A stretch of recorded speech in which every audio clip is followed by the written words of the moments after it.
우리 마음을 한번 다짐하겠습니다. 주여 말씀하옵소서. 내가 지켜 행하리라. 나눔지 우리 다 가지고 계실 줄 압니다. 오늘 설교 제목이 무엇입니까? 우리가 예수를 믿는 이유. 질문 1번 시작. 인간은 이 땅에서 몇 년이나 살 수 있다고 생각하십니까? 제가 인터넷을 찾아보니까 2017년 기준 한국 사람의 평균 수명이 82.7세라고 되어 있습니다. 넉넉 잡아서 100년 안에 끝난다고 보면 됩니다. 인간이 이 땅에서 몇 년을 살아가는가? 이 인간의 내구성은 한 100년 가면은 하여튼 끝까지 갔다. 100년 가면은 끝까지 갔다. 개는 몇 년 살겠느냐? 개는 한 17년, 18년 살다가 죽는다고 그렇게 얘기합니다. 우리는 길어야 100년입니다. 질문 2번 시작. 인간이 이 땅을 떠난 다음에는 어떻게 된다고 생각하십니까? 인간의 근본적인 질문입니다. 역사 이래로 수많은 철학자들이, 수많은 사람들이 이 질문을 가지고 또 이렇게 고민하고 생각하고 했습니다. 각자 나름대로 이런저런 해답을 찾고 있는데, 예수를 믿는 사람들은 여기에 대한 분명한 확신이 있는 줄 압니다. 하나님 나라, 천국이 우리가 이 세상을 떠난 다음에 영원히 거주할 곳이다. 그렇다면 우리는 어디에 초점을 맞춰야 되겠습니까? 100년 안에 끝나는 이 세상에 초점을 맞추고 살아가야 되겠습니까? 아니면은 영원히 거주할 하나님 나라에 초점을 맞추고 살아가야 되겠습니까? 예수 믿는 우리에게는 바로 이것이 진짜 중요한 질문입니다. 이 세상을 떠난 다음에 어디 가느냐? 그거는 우리에게 중요하지 않습니다. 왜? 우리는 이미 그건 알고 있습니다. 믿고 있습니다. 그런데 진짜 현실적으로 중요한 것은, 그러면은 우리는 어디에 초점을 맞춰 살아가야 되는가? 100년 한짝에 끝나는 이 세상, 아니면 영원히 거주하는 천국, 어디에 우리의 관심과 생각과 뜻을 모아서 살아가야 되느냐? 이것이 우리에게 실제적으로 중요한 질문이고, 오늘 우리가 함께 읽은 본문 말씀이 이 질문에 대해서 우리의 방향을 분명히 제시해 주고 있습니다. 누가복음 12장 13절에서 21절을 함께 읽었는데, 본문의 주제는 물질적인 소유에 관한 것입니다. 다른 말로 표현하면은 이 세상의 것에 집중하며 살아가는 사람들의 이야기입니다. 그러면서 예수님은 이 세상에 올인하는 삶, 그것이 얼마나 어리석은 삶인가, 그것을 예수님께서 오늘 본문에서 말씀하고 있습니다. 왜 그게 어리석은 삶이냐? 앞에서 말씀드린 대로 이 세상은 100년 안에 끝나는 거다. 영원히 살아갈 천국, 이 둘을 놓고 어디에 집중할래? 100년 안에 끝나는 이 세상에 집중하는 사람, 그것은 정말 어리석은 삶이다. 그것이 바로 오늘 본문에서 예수님께서 말씀하고자 하는 내용입니다. 누가복음 12장 13절에서 21절을 두 부분으로 나누어서 함께 살펴보고자 합니다. 첫 번째는 예수님을 찾아온 한 사람, 13절에서 15절입니다. 두 번째는 어리석은 부자 이야기, 16절에서 21절입니다. 첫 번째, 예수님을 찾아온 한 사람. 질문 11번 시작. 무리 중에서 예수께로 나온 한 사람의 관심사는 무엇이었습니까? 13절에서 말씀하고 있습니다. 본문은 예수님께로 나온 한 사람의 간청으로 시작하고 있습니다. 많은 사람들이 예수님이 가르치는 복음을 듣고 있었습니다. 그런데 그 무리 중에 한 사람이 예수님께 나왔습니다. 나와서 자기의 문제를 해결하려고 그렇게 예수님 앞에 간청함으로써 오늘 이 본문이 이제 시작이 됩니다. 그래서 예수님께서 앞에서 이 바리새인들의 외식을 주의하라 이렇게 가르치는데, 한 사람이 나와서 내 문제를 해결해 주십시오 이렇게 간청함으로 인해서 어떻게 보면 예수님이 가르치는 주제가 이 땅의 재물로, 소유로, 물질로, 돈으로 예수님이 가르치는 주제가 바뀌어지는 그 사건이 지금 한 사람이 나와서 예수님 앞에 자기 문제를 얘기함으로써 주제가 그쪽으로 바뀌어가고 있습니다. 이 사람이 뭐라고 말합니까? 내 형을 좀 꾸짖어 주세요. 형이 아버지가 남긴 유산을 다 가져갔습니다. 그러니까 그 형의 잘못을 꾸짖고 그 유산을 나와 나누게 하소서. 형이 독차지한 유산을 내 몫을 좀 찾아달라는, 그것이 예수님 앞에 나온 사람의 간청입니다. 예수님께 나온 사람의 가장 큰 관심사는 간단히 얘기하면 유산, 더 정확히 말하면 돈입니다. 이 세상에서 소유, 유산, 내가 가질 돈, 거기에 관심을 가지고 예수님 앞에 나왔습니다. 유산의 상속 문제는 우리의 현실에서 흔히 벌어지는 일입니다. 신문에서도 많이 보고 주위에서 많이 듣는 얘기죠. 형제 간에 싸우고 때로는 부모와 자식 간에 법정 소송까지 벌이고, 그 다음에 이 유산이 많을수록 더 싸움은 치열해지는, 이것이 우리 주위에서 벌어지는 일입니다. 돈 앞에서는 모든 인간관계가 무너지는 것을 보게 됩니다. 돈 앞에서는 형제 간의 관계도 무너지고 부모와 자식 간의 관계도 무너지고, 이렇게 본다면 세상 사람들의 가장 큰 관심사는 뭐겠습니까? 뭐니 해도 돈입니다. 돈 앞에서는 형제 간의 우애도 무너지고, 돈 앞에서는 부모와 자식 간의 관계도 무너지는 그런 현실이 바로 유산 앞에서 싸우는 그런 모습. 그것은 반대로 뒤집어 놓고 말하면 이 세상에 사는 대부분의 사람들은 돈이 최고의 관심사다. 이것을 부정할 수 없습니다. 오늘 예수님 앞에 나온 한 사람의 관심사도 돈입니다.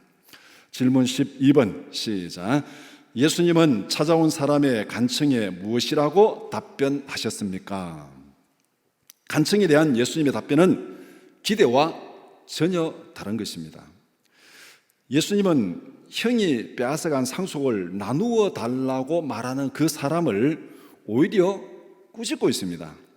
그 사람의 억울함에 공감하지는 못할지언정 꾸짖는 것은 조금 심하지 않습니까?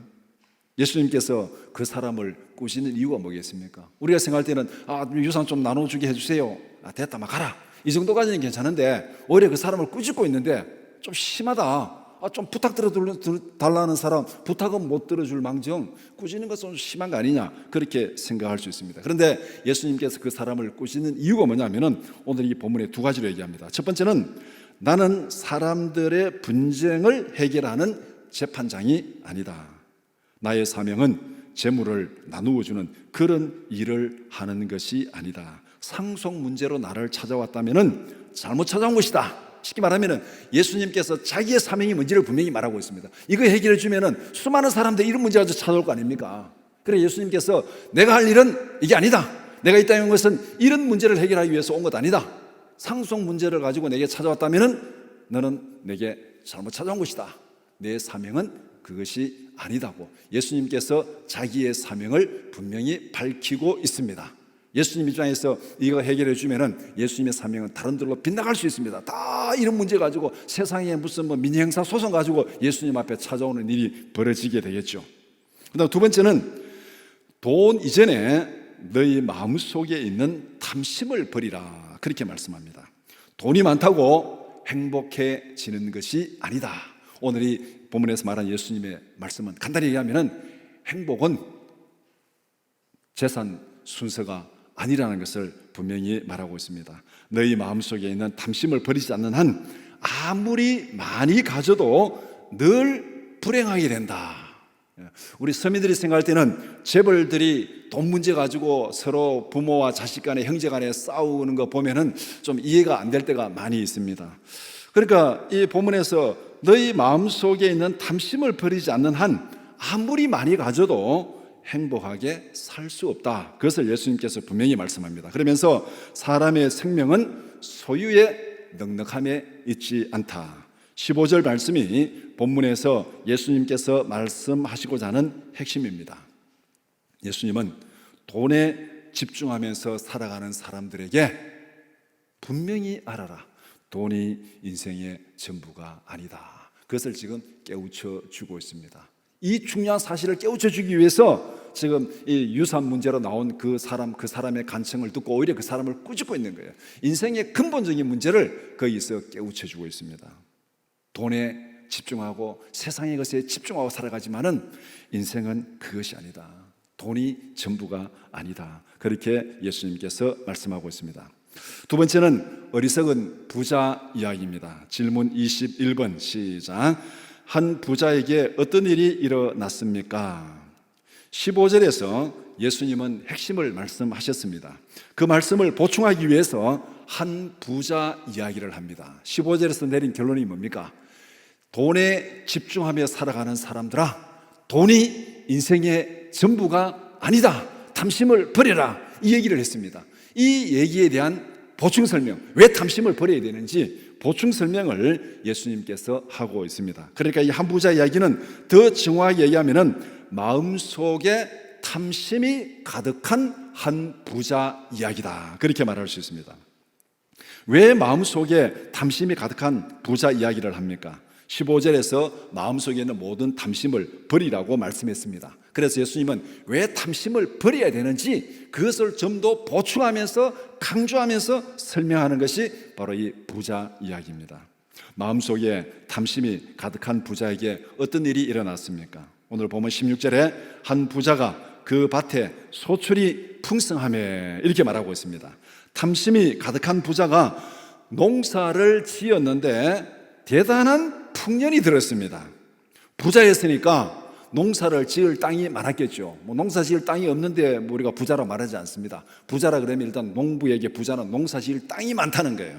그 다음에 그 많은 땅에 대풍년이 들었으니까 정말로 차고 넘치는 복을 받았겠죠. 오늘날로 말하면 이 부자는 큰 사업을 해서 기대 이상의 대박을 쳤습니다. 사람들이 기대 이상의 대박을 쳤습니다. 와, 이렇게 사업이 잘 될 줄 자기도 모르고 주위 사람도 모를 정도로, 이것도 그냥 조그마한 소상공인이 아니고 큰 재벌이 사업을 했는데 이게 완전히 엄청난 대박을 친, 그것이 오늘 본문에서 얘기하고 있는 이 부자에게 일어난 일입니다. 부자에게 소출이 풍성했습니다. 질문 22번 시작. 부자는 늘어난 재물을 어떻게 관리하기로 계획을 세웠습니까?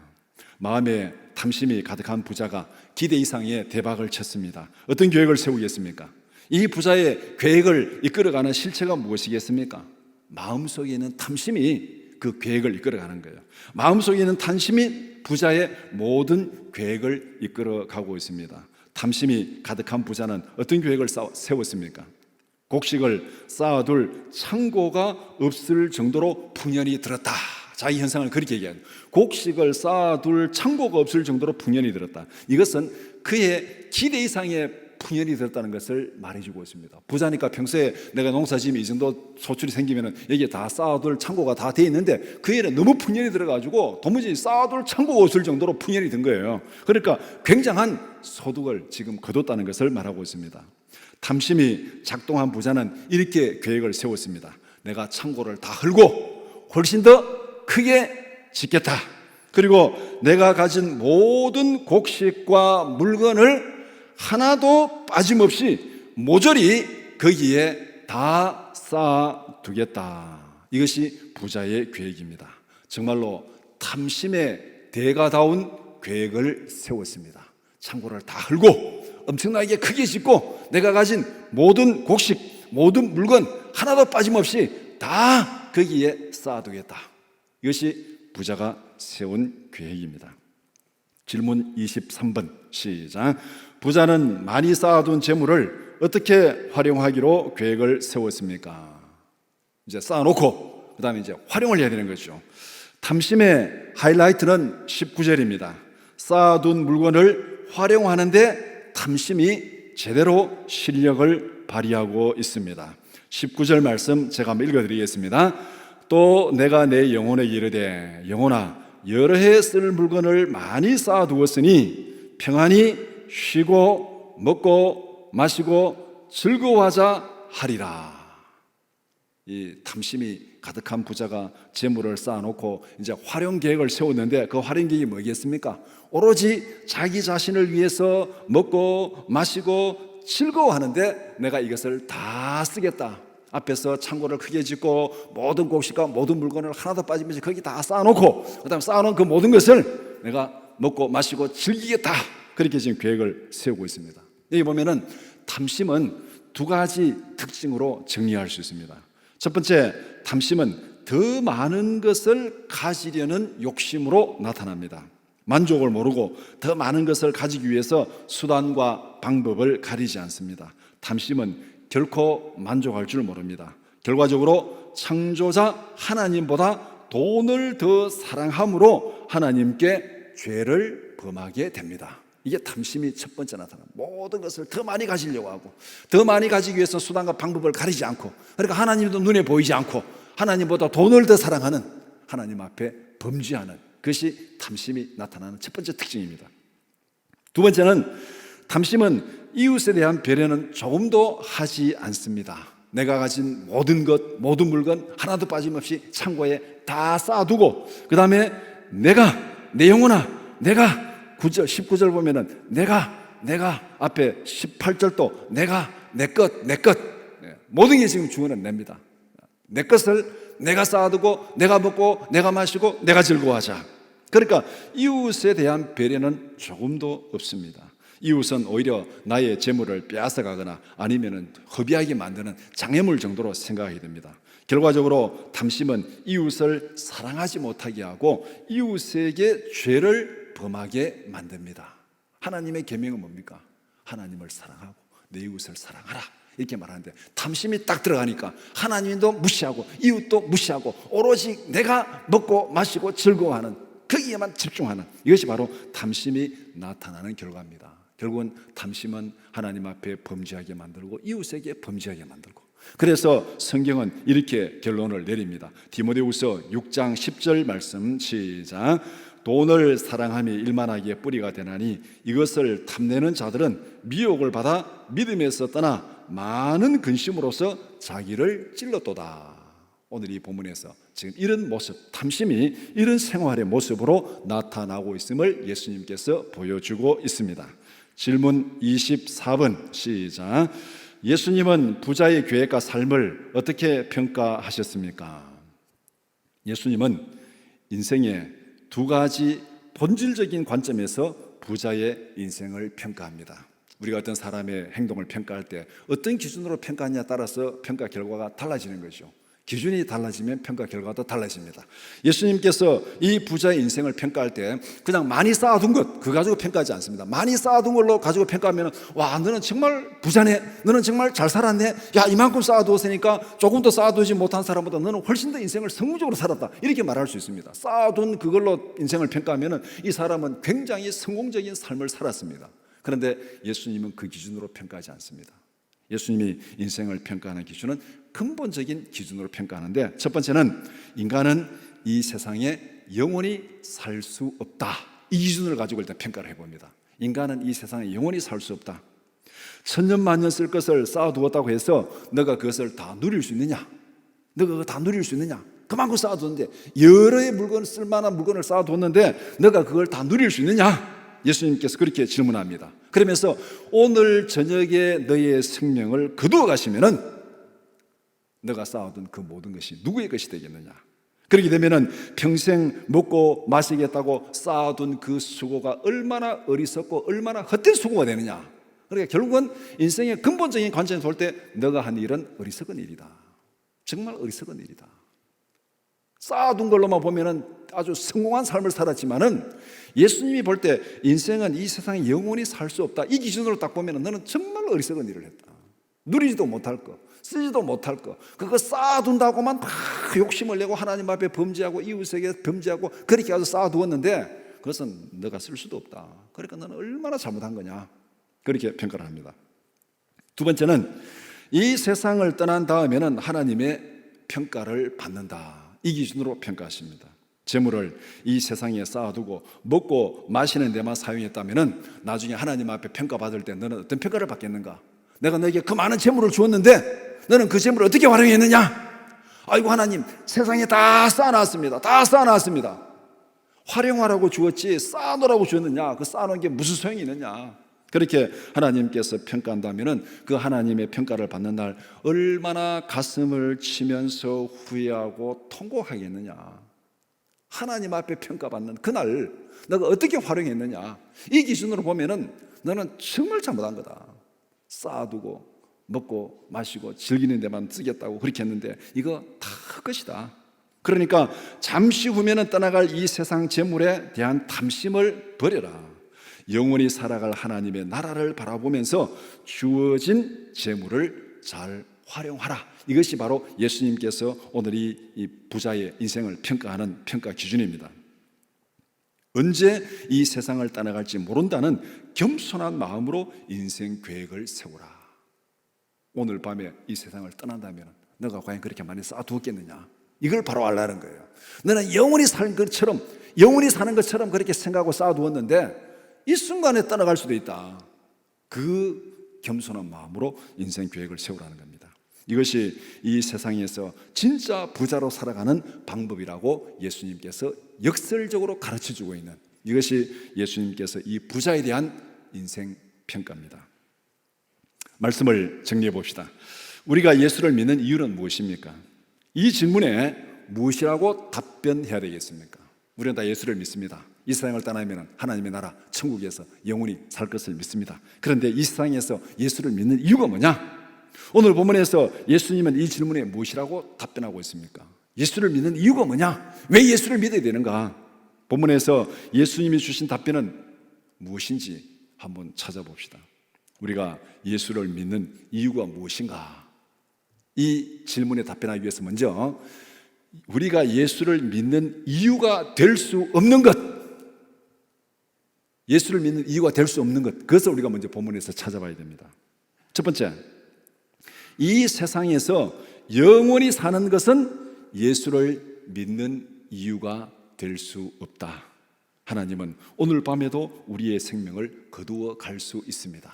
그렇기 때문에 우리가 이 세상에서 영원히 살겠다고, 하나님 나를 영원히 살려주세요, 건강을 주시고 영원히 살게 해주세요, 이 목적으로 우리가 예수를 믿는다면 그건 잘못한 거다. 예수님께서 답변하다, 그 문제라면 너는 잘못 찾아온 거다. 죽고 사는 문제는 내가 결정하는 것이 아닙니다. 태어나는 것도 죽는 것도 나의 결정이 아니라 하나님의 결정입니다. 하나님은 우리를 이 땅에 영원히 살라고 보내지 않았습니다. 하나님께서 우리를 이 땅에 보낸 것은 영원히 살라고 보내지 않았어요. 모세가 시편에서 그렇게 고백했잖아요. 인생이 70이요 강건하면 80이다. 이 말은 뭡니까? 한 7, 80 살면은 하나님께서 불러가겠다는 거잖아요. 우리 평균 수명이 82.7세입니다. 그러니까 하나님께서 우리를 이 땅에 보낸 거 영원히 살라고 보내지 않았다는 거. 그렇기 때문에 영원히 사는 것에 관심이 있다면, 이 땅에서 영원히 사는 것에 관심이 있다면 그것은 우리가 예수를 믿는 이유가 될 수 없다. 그 문제라면 예수님 앞에 잘못 찾아온 것이다. 그렇게 본문에서 결론을 내릴 수 있습니다. 두 번째는 이 세상에 재물을 많이 쌓아두는 것도 예수를 믿는 이유가 될 수 없다. 왜냐하면 많이 쌓아놓아도 그것을 다 쓸 수가 없습니다. 쌓아놓기만 하고 죽어버리면 그것보다 더 허무한 일이 어디에 있겠습니까? 따라서 세상에 많은 재물을 쌓아놓는 것, 그것도 우리가 예수를 믿는 이유가 될 수 없습니다. 많이 주세요, 많이 주세요, 많이 주세요. 이게 우리가 예수 믿는 이유가 될 수 없다는 것입니다. 세 번째, 이 세상에서 먹고 마시고 즐기는 것도 예수를 믿는 이유가 될 수 없다. 왜냐하면 먹고 마시고 즐기는 것도 언제 끝날지 모릅니다. 오늘날 사람들이 제일 관심사가 돈이고, 돈이 있으면 그 다음에 먹고 마시고 즐기는 거잖아요. 오늘 여기 본문에 있는 부자대로 많이 쌓아놓고 그 다음에 먹고 마시고 즐기는 거, 이것은 어떻게 보면 이 땅에 살아가는 인생의 본성이에요. 본성. 많이 가지려고 하고 많이 쌓아두려고 하고 그 다음에는 즐기려고 하는 것. 그런데 먹고 마시고 즐기는 것도 우리가 예수 믿는 이유가 될 수 없다. 예수를 믿는 것이 먹고 마시고 즐기는 것을 잘하기 위해서 예수를 믿는다면 그것은 예수를 잘못 믿는 것이다. 하나님께서 생명을 거두어 가시는데 어떻게 먹고 마시고 즐길 수 있겠습니까? 따라서 먹고 마시고 즐기는 것도 우리가 예수를 믿는 이유가 될 수 없다. 그 외에도 우리가 예수를 믿는 이유가 될 수 없는 거 여러 가지가 있겠지만은 적어도 오늘 본문에서 세 가지는 확실하게 얘기하고 있습니다. 이 땅에 영원히 사는 것, 두 번째 재물을 많이 쌓아두는 것, 세 번째 먹고 마시고 즐기는 것. 이런 문제라면은 이것은 우리가 예수를 믿는 이유가 될 수 없다. 이 문제를 해결하기 위해서 예수님 앞에 나왔다면은 그것은 우리가 예수를 믿는 이유가 될 수 없고 예수님 앞에 잘못 찾아 나온 것이다. 예수님께서 그렇게 분명히 말씀합니다. 그렇다면 우리가 예수를 믿는 이유는 무엇입니까? 우리가 예수를 믿는 가장 중요한 이유는 이것입니다. 우리가 살아갈 인생의 이정표를 바로 아는 것, 바로 알기 위해서, 우리가 살아갈 인생의 이정표를 바로 알기 위해서 예수를 믿는 거예요. 우리는 한 번도 살아보지 못한 낯선 인생을 살아갑니다. 낯선 길을 갈수록 내가 가야 할 이정표, 약도, 로드맵을 정확하게 알아야 됩니다. 이정표를 모르면 목적지에 도달할 수가 없습니다. 결국 오늘 이 본문에서 예수님께서 한 부자 얘기를 한 건 뭡니까? 인생에 살아가는 이정표가 이런 것이다. 이정표가 이런 것인데 이 이정표에 맞게 살아가라. 이 부자는 이 세상에서 오래 살고 이 세상에서 즐기는 거기에 초점을 맞춰 모든 계획을 세웠는데 예수님은 그게 너가 갈 길이 아니다. 하나님이 정한 이정표 그게 아니다. 이 세상을 떠나가면은 이게 어떻게 되느냐? 잘못 간 거다. 이정표를 우리에게 분명히 보여주는 것입니다. 이정표를 모르면은 길을 잃어버립니다. 길을 잃고 헤매는 것, 그게 바로 죄입니다. 우리가 길을 잃고 헤매는 게 이게 고통이죠. 인생의 이정표에서는 이거 길을 잃고 헤매는 거 이게 죄입니다. 죄를 정의하면은 목표에 도달하지 못하거나 그 길에서 빗나가는 것, 이게 죄입니다. 우리 모두에게는 하나님께서 정하신 인생의 목적이 있습니다. 인생의 목표가 있습니다. 하나님이 정하신 목적지에 도달하지 못하거나 빗나가는 것은 죄악입니다. 예수님은 우리가 살아갈 인생의 이정표를 분명히 말씀하셨습니다. 요한복음 14장 6절 말씀 시작. 예수께서 이르시되 내가 곧 길이요 진리요 생명이니 나로 말미암지 않고는 아버지께로 올 자가 없느니라. 본문에서 예수님이 보여주신 인생의 세부적인 이정표는 무엇입니까? 세부적인 이정표. 오늘 이 본문에서 세 가지 딱 얘기합니다. 첫 번째, 우리는 이 세상에서 영원히 살 수 없다. 이게 첫 번째 예수님께서 보여주신 세부적인 이정표. 이 세상에서 영원히 살 수 없다. 그러니까 항상 떠나갈 준비를 하고 살아라. 이 세상에서 우리는 나그네로 순례자로 살아갑니다. 우리가 지금 경험하고 있지 않습니까? 이 질병의 어두운 그림자, 죽음의 어두운 그림자가 우리를 꽉 짓누르고 있습니다. 이 세상은 우리가 영원히 살 곳이 못 됩니다. 그러니까 예수님도 분명히 말했습니다. 이 세상은 우리가 영원히 살 수 없다. 그러니까 떠나갈 준비, 언제든지 떠나갈 준비를 하고 인생을 살아라. 떠나갈 준비를 하고 인생을 계획해라. 오늘 떠나면 내가 어떻게 될까? 그걸 늘 염두에 두고 계획을 세워라. 그것이 첫 번째 이정표입니다. 두 번째, 이 세상에 쌓아둔 것은 아무것도 가지고 갈 수 없다. 이 세상에 많이 쌓아두는데 그 쌓아둔 것 영원한 천국에, 우리가 천국에서 영원히 거주하는데 거기에 아무것도 가지고 갈 수 없다. 이 세상에 쌓아둔 것은 아무것도 가지고 갈 수 없다. 그러니까 이 세상에 많이 쌓아두기 위해서 헛된 수고는 하지 말라는 것입니다. 전도서 5장 15절 말씀 시작. 그가 모태에서 벌거벗고 나왔은즉 그가 나온 대로 돌아가고 수고하여 얻은 것을 아무것도 자기 손에 가지고 가지 못하리니. 이게 두 번째 이정표입니다. 첫 번째는 이 세상에 영원히 살 수 없다. 두 번째, 이 세상에 쌓아놓은 것은 가지고 갈 수 없다. 어느 것도 가지고 갈 수 없다. 세 번째, 이 세상을 떠난 다음에는 반드시 하나님의 심판을 받는다. 히브리서 9장 27절 말씀 시작. 한번 죽는 것은 사람에게 정해진 것이요 그 후에는 심판이 있으리니. 하나님 앞에서 좋은 평가를 받도록 하나님의 뜻에 맞게 살아가는 겁니다. 이것이 인생을 진짜 지혜롭게 사는 방법이다. 자기를 위해서 많이 쌓아두었지만은 하나님의 뜻에 벗어나게 살아간 그 사람은 진짜 어리석은 자고 진짜 가난한 자고 진짜 바보같이 산 사람이다. 그것을 예수님이 오늘 본문에서 말하고 있는 거예요. 인생의 이정표에서 빗나가게 살았다. 목적지에서 빗나가게 살았다. 그러니까 너는 헛살은 거야. 너는 잘못 사는 거야. 그렇게 살지 말라. 그러면서 예수님께서 인생의 이정표를 분명히 우리에게 보여줍니다. 이 세상에 영원히 살 수 없다. 두 번째, 이 세상에 쌓아둔 것은 아무것도 가지고 갈 수 없다. 세 번째, 이 세상을 떠나서 반드시 하나님의 평가를 받는다. 그 평가에 좋은 평가를 받도록 하나님의 뜻에 맞게 살아라. 우리가 예수를 믿는 이유는 이것입니다. 이 세상에서 하나님의 뜻대로 살다가 이 세상을 떠나서는 하나님의 영원한 즐거움에 참여하는 것, 이것이 우리가 예수를 믿는 이유입니다. 잠시 세상의 낙을 누리다가 영원히 고통당하는 자는 어리석은 부자고 그거는 가짜 부자고 짝퉁 부자입니다. 하나님의 영원한 즐거움에 참여하는 사람, 그 사람이 진짜 부자고 그 사람이 명품 부자라는 겁니다. 마태복음 25장 23절 말씀 시작. 그 주인이 이르되 잘하였도다 착하고 충성된 종아 내가 적은 일에 충성하였으며 내가 많은 것을 내게 맡기리니 내 주인의 즐거움에 참여할지어다. 우리 모두가 이 세상에 올인하는 짝퉁 부자가 아니라 세상에 눈에 보이는 것 거기에 탐심을 가지고 그거 쌓아두려고 그거 모아두려고 그거 획득하려고 거기에 다 집중하고 하나님도 잊어버리고 이웃도 무시하고 오직 그것만 집중하는 그런 어리석은 부자가 아니라 하나님의 뜻을 따라가는 명품 부자가 되기를 주님의 이름으로 축복합니다. 우리 기도 제목 한번 띄워주시기 바랍니다. 첫 번째 기도할 제목은 우리가 살아가는 인생의 근본적인 목적이 무엇인지를 깨달아 알게 하소서. 두 번째는 탐심에 빠져서 세상의 재물을 하나님보다 더 사랑하는 일이 없게 하소서. 세 번째는 하나님의 영원한 즐거움에 참여하는 지혜로운 부자가 되게 하소서. 이 제목을 가지고 제가 기도드리겠습니다. 그러하신 아버지 하나님, 하나님께서 우리를 이 땅에 보내주시고 우리에게 생명을 주시고 건강을 주시고 재물을 주시고 지혜를 주셨습니다. 그러나 우리가 이 세상에 영원히 살 수 없습니다.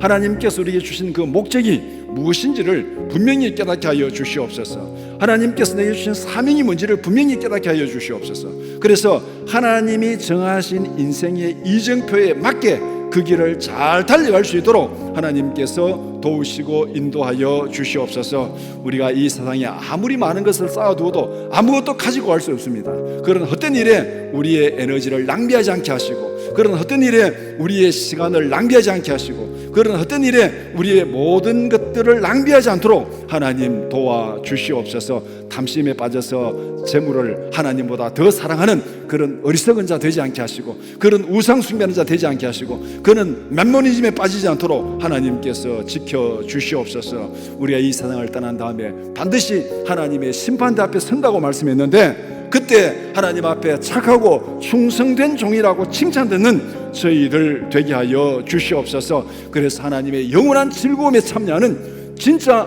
부자로 이 땅을 살아가게 하여 주시옵소서. 예수님의 이름으로 기도드리옵나이다. 아멘.